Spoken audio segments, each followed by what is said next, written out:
Hello everyone, and welcome to the first of what will hopefully be many Magic the Gathering matches between myself and other people. What you're seeing here is I will be on your left, and my good friend Austin is on the right, who was visiting me in Texas. And you'll see that our decks are made almost entirely out of Core Set 2014 cards.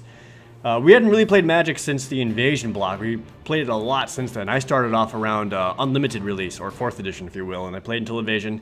Kind of fell out of it, but as he was visiting me, we decided to kind of jump right back into it and got a bunch of Core Set 2014 cards.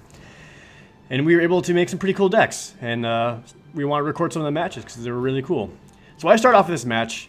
I am playing a blue deck, and I get a Fugitive Wizard out, which is just a 1/1 creature. Not super exciting, but having any kind of creature early on in the game over your opponent is always good. Austin plays a mountain, and that's it. I play another island and hit him for 1, bring him down to 19 life. You'll see Austin playing a red-blue deck that he put together. That turns out is actually a pretty popular deck among Core Set 2014 players, which we didn't even know when we made it, but he just saw the potential there and created it. So he taps 2 mana and puts down the Grind Clock, which is an artifact that can mill cards off the top of your deck, but I negate and counter it right away.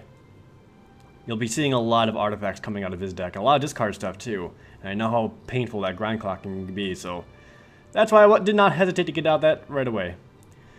I played Divination for 3 mana to draw 2 extra cards, and since I'm tapped out with everything else, I attack with the Fugitive Wizard and bring him down to 18. I know the main thing to kind of counteract Austin's deck here is to keep his artifacts under control. So as long as he doesn't have that, I should have a pretty strong advantage here. But he plays the Tyrant's Machine, which is another artifact for 2 mana, which for 4 mana in a tap, he can tap a target creature, which gives him some kind of board control for a lot of mana, but it's something there. But again, it's more for the cheap artifact than anything else. And I've got nothing else on my turn, so I hit him for 1 more, bring him down to 17. Again, I only started off with a 1/1 creature, but I've already dealt 3 damage to him, and he hasn't been able to stop it so far. So even just a 1/1 can give you that much of an advantage. And he pays 4 mana to play the Scrapyard Mongrel, which is a 3/3 creature, but so long as Austin has an artifact, it becomes a 5/3 trample. So again, you start seeing the artifact synergy amongst his deck. So he's got a 5/3 trample already, which absolutely destroys my 1/1 creature. So he's going to be able to start getting a lot of damage on me really fast, unless I'm able to come up with something within my blue deck.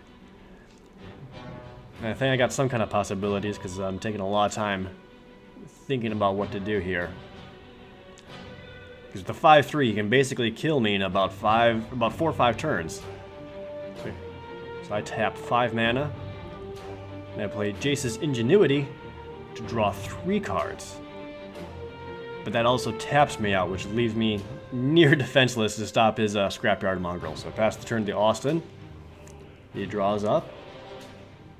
He plays 1 more mountain. Not a whole lot of blue mana coming out of him. I believe they're pretty equal red and blue mana decks. I don't remember exactly, but... So right now, with all of my mana tapped and just the 1/1 Fugitive Wizard to defend myself, he can easily get a lot of damage on me, so... I'd expect an attack this turn without a whole lot of punishment. And if he really wanted to, he could use Tyrant's Machine to tap Fugitive Wizard to make sure I don't block at all. But let's see what he'll do here.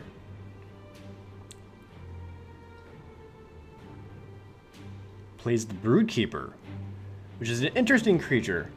She's a 2/3 creature, but anytime an enchantment gets played on her, a 2/2 flying dragon with the ability to pay 1 red and get +1/+0 until end of turn comes into play. And with that, he plays Hammerfist immediately, which gives her +1/+1, and then target creature cannot block this turn, which means Fugitive Wizard cannot block. So he's got a 3/3 out now. I'm sorry, a 3/4, along with a 2/2 flying and the 5/3 Scrapyard Mongrel, dealing me 5 damage. And giving him incredible board presence right now. He's got 3 very dangerous creatures, and all I've got's a 1/1. But I was able to draw a bunch of stuff, so hopefully I have something in my hand that I'm able to play here. because otherwise I'll be in a lot of pain very quickly. He's got a lot of force there, especially with that flying pumpable.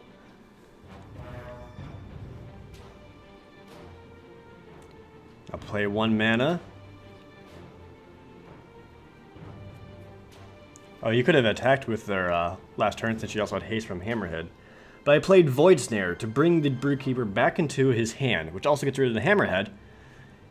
And because I played a spell this turn, it allows me to play the Illusory Angel, which is a 4/4 flying for 3 mana. The only stipulation is that you can only play that creature when you've already played a spell that turn. And because I played the super cheap Void Snare, it allowed me to get a 4/4 flying out for an extremely cheap mana cost, which gives me a defense against his a 2/2 creature, even as a 5/3 Scrapyard Mongrel, giving myself much better presence and defense here. I won't be able to counterattack or anything, so I'll pass the turn to Austin. And he brings the Broodkeeper back out. Once again, a 2/3, which gets dragons anytime an enchantment is placed upon her. And he plays the Shield of the Avatar artifact, which is an equipment which, when placed on a creature, prevents damage equals to the amount of creatures that he has. And he attacks with the Scrapyard Mongrel, which again is a 5/3 trample. And it's actually a pretty good move on his part, because if I block with the Illusory Angel, they'll kill each other, and I'll still take 1, but he'll still have his 2/2 flying dragon back in his turn. So I block with the Illusory Angel, and I use the Quickling ability, which is a 2/2 flying with flash, which means I can play it like an instant. But in order to do so, I have to return a creature back to my hand. So after the Illusory Angel blocks, I use the Flashing's ability to return it to my hand, giving myself a 2/2 creature, and get rid of his Scrapyard Mongrel. Now I've got to find a way to get the Illusory Angel back into play, because he still has a 2/2 flying pumpable dragon. So all I need to do is play any kind of spell. With 7 mana on the field, I've got plenty of mana to work with. I pay 2 mana to Military Intelligence, which is an enchantment, which makes it so that anytime I attack with more than 1 creature, I get to draw an extra card. And thanks to playing a spell, I can get Illusory Angel back out. So I now have a 4/4 flying, a 2/2 flying, and a 1/1. Versus his 2/2 flying pumpable and his 2/3 Broodkeeper. He's got plenty of artifacts though, so he's got utility on the field that he could use to try to prevent a lot of assaults on my end. I am at 14 life, he is at 17.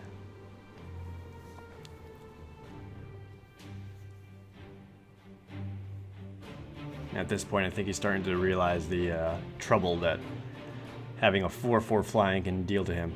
Now, he is able to easily stop the 4/4 flying with the dragon, so long as he has some untapped mana, but he is not able to do anything in that turn, and he passes to me.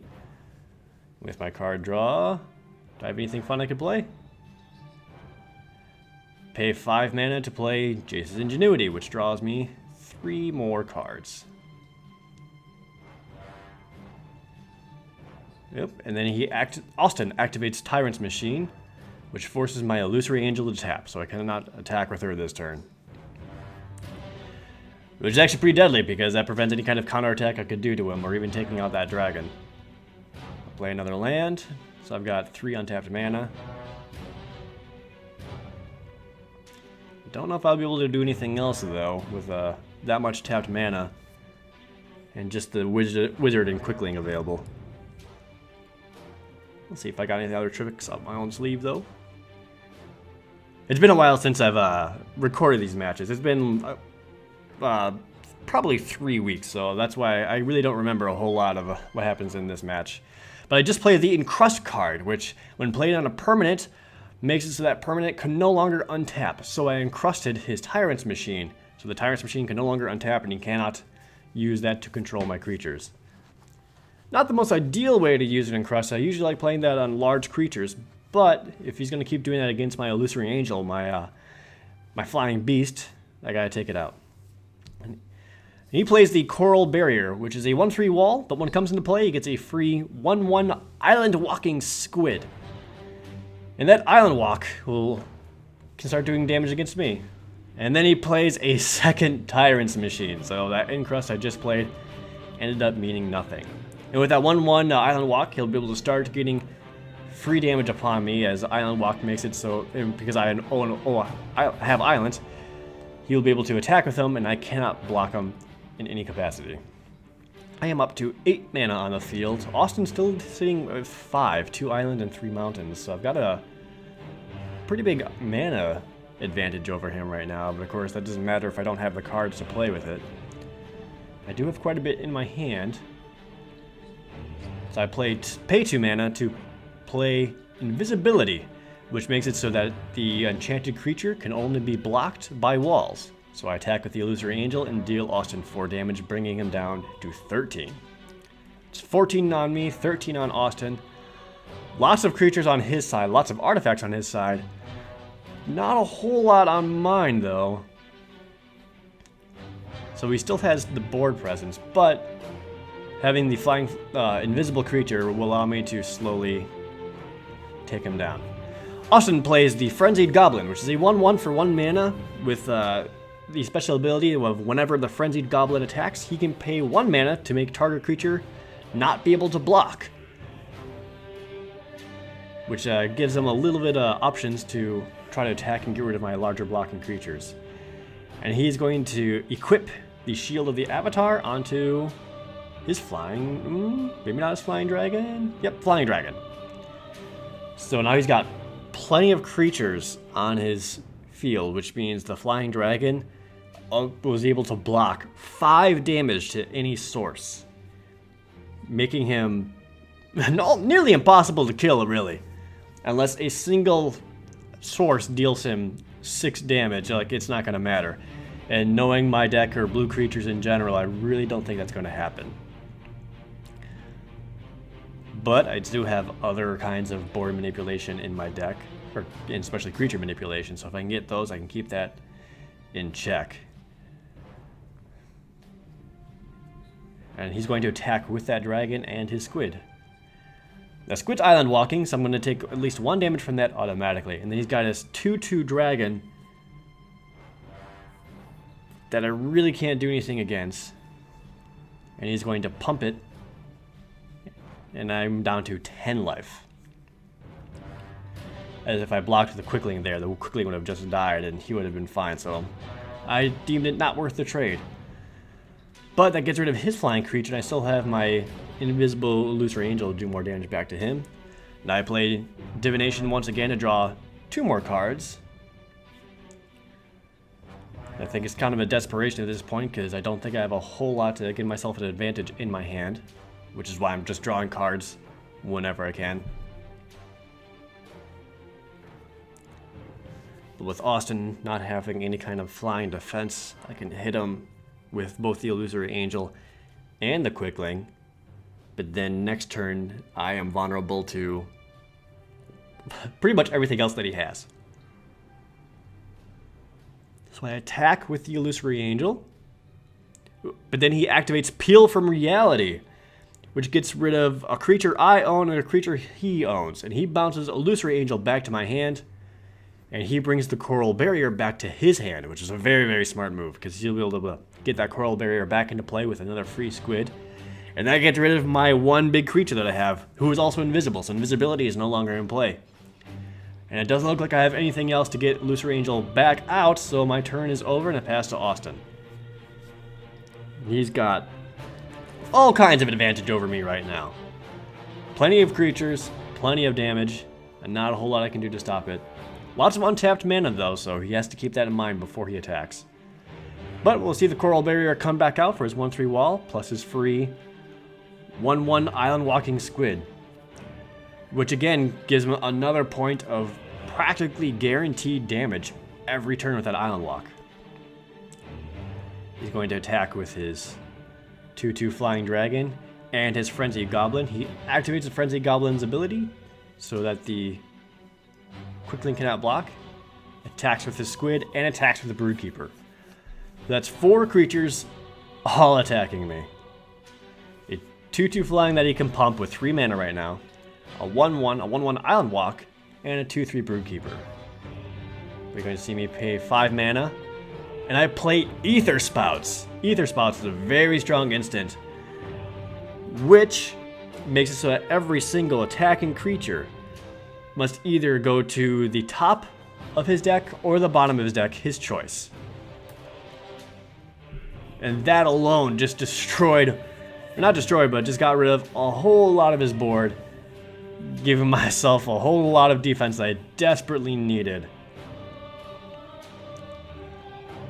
An interesting note, Austin's hand is empty. He has nothing else in his hand. So right now, all he's got right now is his Coral Barrier and his Island Walking Squid. Getting rid of quite a bit on his side. And he's going to equip the Shield of the Avatar on his Squid because he can. He's got the mana, why not? Alright, and back to my turn. That Ether Spouts may have just put me back into the game. What, is it going to help me win? Don't really know. Mostly because I don't remember. But this is a really good match here. And I play my own Coral Barrier, and I get myself an Island Walking Squid, so I can start dealing some guaranteed damage back to him. And since I played a spell this turn, I'm allowed to get my Illusory Angel back into play. That is a 4/4 flying once again. And I think that's going to start bringing damage down onto Austin. And I play Quickling right away to return Coral Barrier back to my hand. A second Quickling. Now I'll attack with 1 Quickling for 2 damage on Austin because it's flying. Bringing him down to 11. Austin at 11 life, myself at 10. If I had one more mana, I could have got Coral Barrier out again for a second Island Walking Squid, but oh well, I'll have to wait one more turn to do that. And Austin draws one of his cards that was Ether Spouted. Because I believe he put one at the top of his deck. I could be wrong, I wasn't paying attention. He still has a Tyrant's Machine and plenty of mana, so he could easily keep my Illusory Angel tapped to help prevent a lot of damage. And he's re-equips his Shield of the Avatar to his Coral Barrier. And he's not playing anything else in his hand. He's got the 1 card in his hand. Alright, he's going to activate Tyrant's Machine at the beginning of my turn to tap my Illusory Angel, of course. Which stops a lot of damage coming his way. And I play another mana to play, of course, Coral Barrier. Giving myself another 1/1 Island Walking Squid on top of the 1/3 wall from the Coral Barrier. The tables are pretty much turned at this point. I've got lots of board presence compared to what he had. And then I play the Frost Lynx, which is a 2/2 creature, but when it comes into play, it taps a target creature, and that creature does not untap during the beginning of the next turn. Which again, you see a little bit more of that board manipulation. So, and I attack for a total of 5 damage, bringing Austin down to 5. And I attacked with more than 1 creature, which activates Military Intelligence, so I get to draw an extra card. And that's the end of my turn. Austin untaps his Island Walking Squid. The Coral Barrier does not untap because of the Frost Lynx. At this point, Austin's in a lot of trouble unless he gets something to take control back. At least he's tapping some mana here, so maybe he's got something.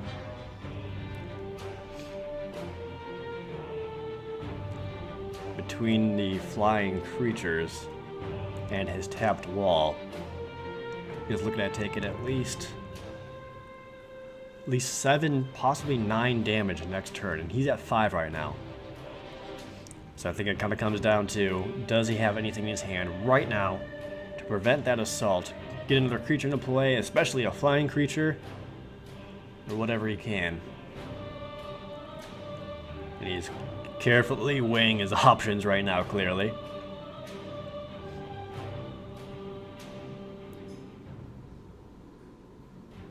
I have 2 cards in my hand. He has 2 cards in his.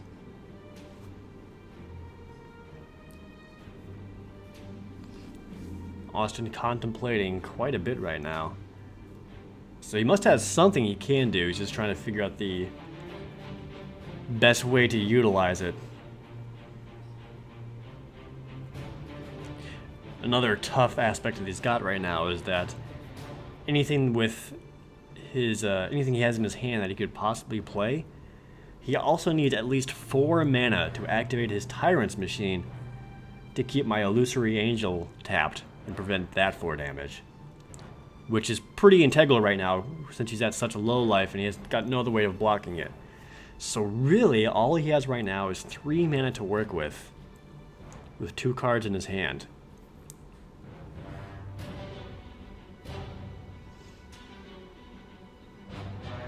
Mana draws just were not working out for him this game. And it doesn't look like he's going to be able to do anything else here. But he's going to pay 2 mana to play. He makes his Squid invisible as his last play. Hits me for 1, brings me down to 8. And ends his turn. And then, of course, he is completely tapped out. You can Tyrant's Machine the Illusory Angel. I attack with everything else, dealing him, what was that, 2, 4, 6, 7, 9 damage. Bringing myself the win. Alright, well, that was a pretty good game. Kyle went back and forth a little bit. My hand only had an island and a Void Snare left. And he had Broodkeeper in his hand, but he couldn't quite play it. And that is the first of our Magic the Gathering games. We have other plays coming up.